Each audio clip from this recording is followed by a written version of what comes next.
अऊज़ु बिल्लाहि मिनश्शैतानिर्रजीम बिस्मिल्लाहिर्रहमानिर्रहीम।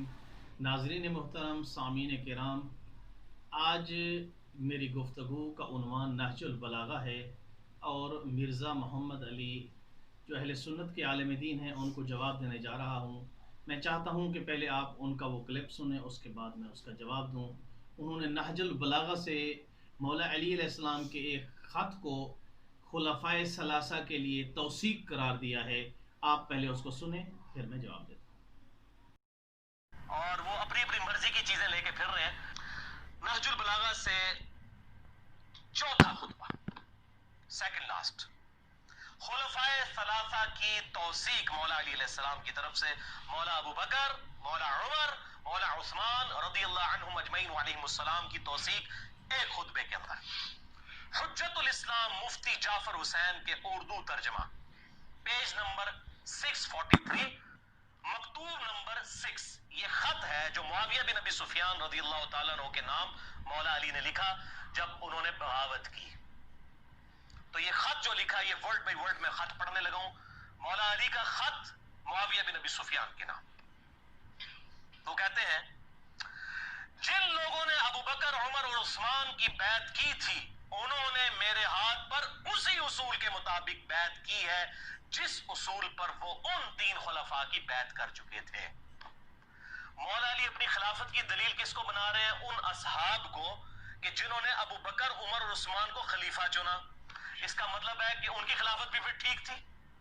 मौला अली कह रहे हैं मेरी खिलाफत को जस्टिफाई कर रही है ये चीजें कि उन्हीं लोगों ने मुझे खलीफा चुना है जिन्होंने अबू बकर, उमर, उस्मान को चुना था।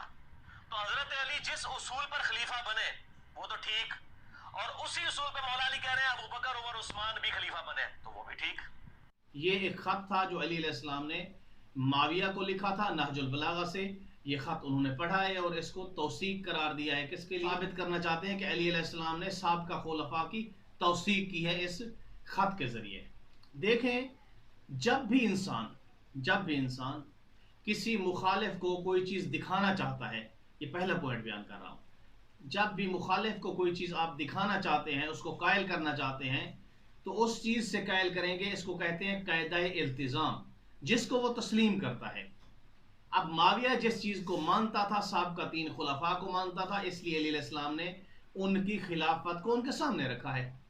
जैसे मिसाल के तौर पर हम अगर किसी अहले सुन्नत बरादर के सामने कोई दलील ले आते हैं तो उनकी किताब से लाएंगे।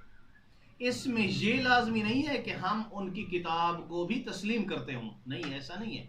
मिर्जा साहब ने ये पेश किया नहजुल बलागा से, वो नहजुल बलागा को नहीं मानते, हमें तस्लीम करवाने के लिए ये उन्होंने इस किताब का हवाला दिया है। अली अलैहिस्सलाम ने भी यही तरीका इस्तेमाल किया है। लाजमी बात नहीं कि मौला कायनात उन तीन खुलफा की खिलाफत को तस्लीम करते हूँ, ये बिल्कुल नहीं है। ये कायदा इल्तिजाम है। मुकाबिल जिसको तस्लीम करता है उससे आप उसको दलील दें और उसको मनवाएं। ये पहला पॉइंट था। दूसरा पॉइंट मेरा ये है कि जब भी आप किसी चीज को साबित करना चाहते हैं तो लाजमी बात है कि आप उसकी सनद में जाएं। ये जो खुतबात है नहजुल बलागा के अंदर, या खुतूत हैं या छोटे छोटे अकवाल हैं, ये सैयद शरीफ रजी इनको बगैर सनद के साथ लिखा है। अब हमें इनकी सनद देखने के लिए सैयद शरीफ रजी से पहले कुछ रुजू करना होगा, देखना होगा कि साबिक़ा उलमा ने इनकी असनाद लिखी हैं या नहीं लिखी। अगर लिखी हैं वो सही सनद हैं या सही सनद नहीं है। इसी खत की सनद की तरफ जब हमने रुजू किया तो अहले तशी के एक आलिम है बहुत बड़े, वक़ात सिफीन उनकी किताब का नाम है, उनका नाम है नस्र बिन मज़ाहिमिल मुनकरी। उन्होंने अपनी किताब के अंदर इस खत का जो है ना, इसकी सनद दी है। जो रावी हैं इसके सारे रावियों के नाम दिए हैं। अच्छा, ये सैयद शरीफ रजी से ये आलिम दीन 147 साल पहले गुजरे हैं। उन्होंने सनद किस तरह दी है? उन्होंने तीन रावी लिखे हैं। अम्र बिन साद अल असदी एक का नाम है, दूसरे हैं नुमैर बिन वाइला, तीसरे हैं आमिर बिन शर्जील अशाबी। ये तीन रावी हैं। अब हम इन तीन रावियों को देखेंगे जो इस खत के रावी हैं। अगर तो ये सिका हैं, मुअस्सक हैं, ठीक है, तो हम इस खत को कबूल कर लेंगे। अगर ये तीन रावी क्या हैं, देखें, हमने कभी ये दावा नहीं किया हमारी जितनी भी किताबें सारी की सारी क्या है, सही उल असनाद है। ना ना, आपकी तरह हम नहीं है। नहीं, हमारे कुतुब के अंदर ज़ईफ रिवायात भी हैं और सही सनद रिवायात भी हैं। अगर ये रावी सही साबित नहीं होते तो ये रिवायत, ये ख़त हमारे लिए हुज्जत करार नहीं पाएगा। देखें, सबसे पहला जो रावी है उमर बिन साद अल असदी।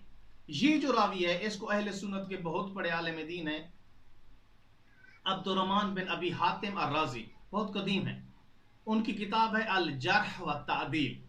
उसके जिल्द नंबर 6 सफ़ा नंबर 112 में वो लिखते हैं कि उमर बिन साद अल असदी के बारे में वो लिखते हैं, साल तो अबी अनहो, कि मैंने अपने बाबा से सवाल किया इस उमर बिन साद अल असदी के बारे में। तो मेरे बाबा ने क्या कहा, फ़काला, मेरे बाबा ने कहा, शेखुन, ये शेख है, ये जो रावी है, कदीमुन, पुराना है, मिन शियत मतरूकुल हदीस है, ये शिया में से है और मतरूक हदीस है, यानी इसकी हदीस सही नहीं होती। ठीक है, इसका मतलब है पहला रावी भी हमारे लिए हुज्जत न रहा। दूसरे पे आ जाते हैं। दूसरा है नुमैर बिन वाइला, आइन के साथ। ये मजहूलुल हाल है, इसको किसी ने नकल नहीं किया, इसकी कोई यानी इसकी अहवाल नहीं है। तीसरा जो रावी है आमिर बिन शर्जील अशाबी। इस रावी को आयतुल्लाह अबुल कासिम अल खोई, उन्होंने अपनी किताब मोजमुर रिजाल अल हदीस के अंदर इसको नकल किया है। और जो हदीस का उन्होंने यानी जो नाम है, उन नामों की जो तरतीब है उसका नंबर है 6095। 6095 पे सैयद अबुल कासिम खोई इस रावी के मुतालिक लिखते हैं, वो लिखते हैं, वाहुवल खबीसुल फाजिरुल कज़्ज़ाब अल मुअलिनु बिआदाइही ले अमीरुल मुमिनीन अलैहिस्सलाम। सैयद खोई लिखते हैं, ये खबीस है, ये फाजिर है, ये झूठा है और अली अलैहिस्सलाम के साथ एलानिया दुश्मनी रखता है। तो इसका मतलब ये है कि ये खत क्या है, ज़ईफ़ सनद है, इसकी सनद ज़ईफ़ है। तो आप जानते हैं कि अकायद की बहस में वो रिवायत ली जाती है जो क्या हो, सही सनद हो। ये अहले सुन्नत के यहाँ भी ऐसा है और अहले तशरीह के यहाँ भी ऐसा है। और तीसरी बात ये है कि अगर हम इसकी दलालत को देखें, यानी इस खत की दलालत को अगर हम देखें, तब भी खारिज में कुछ और है और वाक़े में यानी इस खत के अंदर कुछ और है। कैसे? अली अलैहिस्सलाम ने क्या लिखा है खत के अंदर, पहले खलीफा को, दूसरे खलीफा को, तीसरे खलीफा को महाजरीन और अंसार की शूरा के साथ मुंतखब किया गया है। देखें, आप अगर दिक्कत में जाएं, जब हजरत अबू बकर को खलीफा मुंतखब किया गया, क्या सारे अंसार और महाजरीन वहां मौजूद थे? नहीं थे, बिल्कुल। अक्सर महाजरीन और अंसार रसूल खुदा सल्लल्लाहु अलैहि वसल्लम के कफन और दफन में मसरूफ। इस तरह से अगर हम आ जाएं हजरत उमर की खिलाफत के ऊपर, तो उनको भी हजरत अबू बकर ने मुंतखब किया है, चंद बंदे की कमेटी बना के दी है, वहां भी सारे मुहाजिरीन और अंसार नहीं थे। इस तरह से हजरत उस्मान की तरफ आ जाए तो हजरत उमर ने जो कमेटी बना के दी है। पर खारिज में हम अगर देखते हैं तो महाजरीन और अंसार के जरिए खुलफाए सलासा को मुंतखब नहीं किया गया था। खत के अंदर जो है वो शूरा के जरिए बताया जा रहा है, तो इसका मतलब है खारिज में कुछ और है और खत के अंदर कुछ और है। तो इस लिहाज से भी हम इसको कबूल नहीं कर सकते, यानी तारीख में कुछ और है और खत के अंदर कुछ और है, तो इस लिहाज से हम इसको काबिल कबूल नहीं समझते। अल्हम्दुलिल्लाह रब्बिल आलमीन।